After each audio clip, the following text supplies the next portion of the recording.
Praėjusį sekmadienį šokio metu Andrius Greblikas paskendo liepsnose. Šis gyvybei pavojingas triukas šokėjų kainavo pūsles ant kūnų. Pasekmės truputėlį nudegimai, o dėl to, kad neapskaičiavom liepsnų. Aišku, buvau įsidėjęs neperdegamus drabužius, bet nuo karščio jie buvo nesustabdyti. Čia buvo tik mano viena mintis, bet visi kol kas galvoja, kad čia yra Jurga. Prie to prisikišus.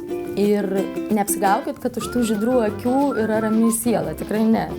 Velnių priedė mes abu vienodai ir tai iš tikrųjų mus vienyje. Už tai sekančiuose numeriuose mes ir toliau mėginsime draugauti su įvairiomis stichijomis, kaip vanduo, oras, ginklai.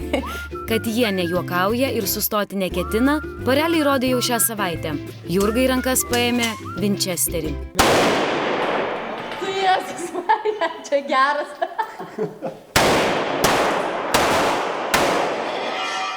Taip jie ruošiasi šiandienos pasirodymui. Mes tiesiog turėsime ginklus, su kuriais žaisime rusišką ruletę. Ir per vieną repeticiją truputėlį susiginčiame, kaipgi ginklas turi būti laikomas, kaip jis turi būti nešamas. Na ir tada šovė mintis važiuoti į šaudyklą ir pasibandyti iš tikrųjų, o koks yra pojūtis. Tu labiau įsivaizduoji, kad ten aš stoviu, tikrai patekęs.